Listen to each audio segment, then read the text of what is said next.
America और Iran ने Japan के साथ खेल कर दिया। 1 लाख करोड़ का नुकसान जापान को हुआ है।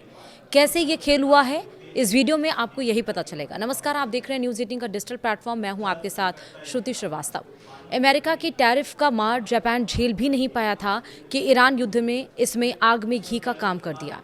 ईरान युद्ध से पश्चिम एशिया से तेल आपूर्ति में बाधा की आशंका भी जापान के लिए चिंता का विषय बनी हुई है। कैसे, विस्तार से समझिए। दरअसल ईरान और अमेरिका का तनाव पूरे मिडिल ईस्ट पर तो देखा ही जा रहा है। इसका असर दुनिया की विकसित देश जापान पर भी दिखने लगा है। मिडिल ईस्ट में चल रहे तनाव के चलते जापान का व्यापार घाटा वित्त वर्ष 2025-2026 में 1700 अरब येन यानी कि 1 लाख करोड़ रुपए तक पहुंच गया है।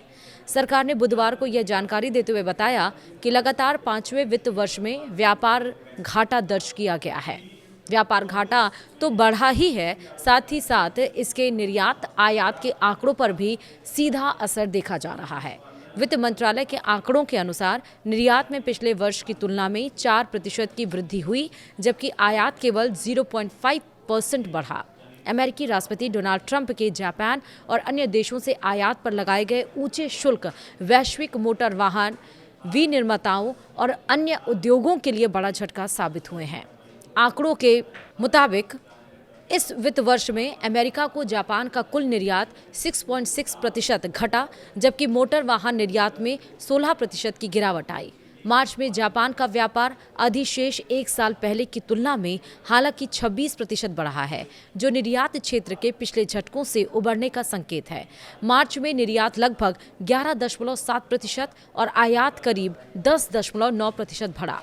वहीं अमेरिका की टैरिफ का मार जापान झेल भी नहीं पाया था कि ईरान युद्ध ने इसमें आग में घी का काम कर दिया। ईरान युद्ध से पश्चिम एशिया से तेल आपूर्ति में बाधा की आशंका भी जापान के लिए चिंता का विषय बनी हुई है। जापान लगभग अपनी पूरी तेल और गैस जरूरतों का आयात करता है।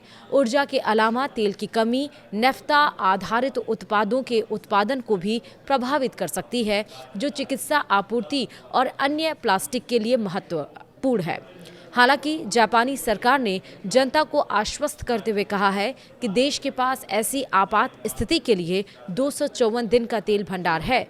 वहीं आपूर्ति को स्थिर रखने के लिए सरकार इस भंडार से कुछ आपूर्ति कर सकती है। जापान इसके अलावा एशिया के अधिकतर तेल और गैस की आपूर्ति के मुख्य मार्ग हॉर्मुज जल डमरू मध्य का विकल्प भी तलाश रहा है। तो इसका मतलब व्यापक असर जो युद्ध का है वो सिर्फ भारत पर ही नहीं, पड़ोसी देश पाकिस्तान, बांग्लादेश, नेपाल, श्रीलंका पर ही नहीं, बल्कि जापान जैसे जो विकसित देश हैं उन पर भी पड़ रहा है। 1 लाख करोड़ का नुकसान आप समझ सकते हैं कि एक फाइनेंशियल ईयर में इस युद्ध का कितना पड़ा है।